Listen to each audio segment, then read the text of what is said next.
Hi friends. ఎత్ర నార్యస్తు పూజ్యంతే రమంతే తత్ర దేవత అన్నారు. ఎక్కడైతే స్త్రీలు గౌరవింపబడతారో అక్కడ దేవతలు నివసిస్తారు అని. కానీ ఎక్కడుందండి న్యాయం? ఒక కుటుంబంలో ఒక మగవాడు ఎదుగుతున్నాడు అంటే వాడి తెలివితేటలతోటి ఎదుగుతున్నాడు, వాళ్ళు తల్లిదండ్రులు చేసిన అదృష్టము అని అంటారు. కానీ అదే స్థానంలో ఒక స్త్రీ ఎదుగుతుందంటే చూడండి, ఇంట్లో వాళ్ళే తలా ఒక రాయి విసిరి దాన్ని అణగొడతారు. ఎందుకండి ఈ వివక్షత? ఇదంతా ఎందుకు చెప్తున్నారు అనుకుంటున్నారా? దానికి నేనే ఉదాహరణ అండి. నాకు వివాహం 14వ ఏట జరిగింది. 14 ఏళ్ల దగ్గర నుంచి ఇప్పుడు 36 సంవత్సరాలండి నాకు వివాహం అయ్యి. అత్తగారింట్లో పడరాని కష్టాలు పడ్డాను. ఆడబిడ్డలతోటి, బావగారులతోటి, చేసుకున్న భర్తతోటి ఇప్పటికీ పడుతూనే ఉన్నాను. నా కన్న బిడ్డలు కూడా నన్ను అర్థం చేసుకోవట్లేదండి. ఒక్కొక్కనొక టైంలో సూసైడ్ చేసుకొని చచ్చిపోదాం అనుకున్నాను.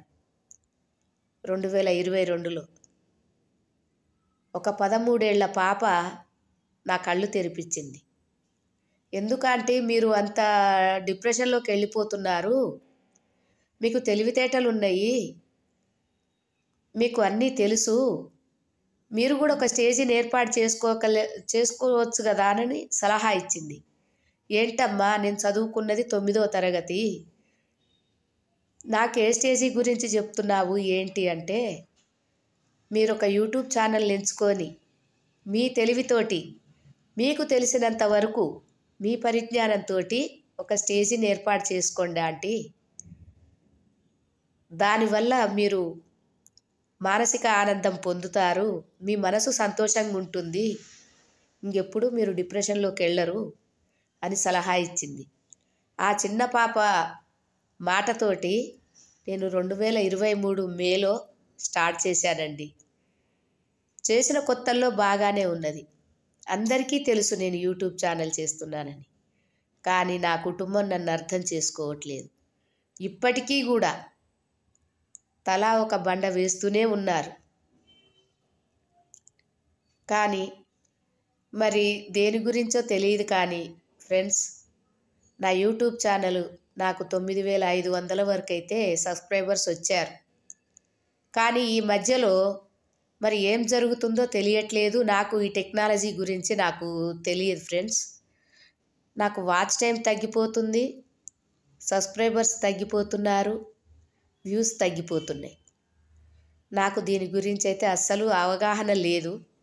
కానీ మీలో ఎవరికన్నా తెలుసుంటే, నా కంటెంట్ నచ్చట్లేదా, నేను నచ్చట్లేదా, నేను చేసే విధానం నచ్చట్లేదా, నాలో ఏమన్నా లోపాలుంటే నా కామెంట్ బాక్స్లో పెట్టండి.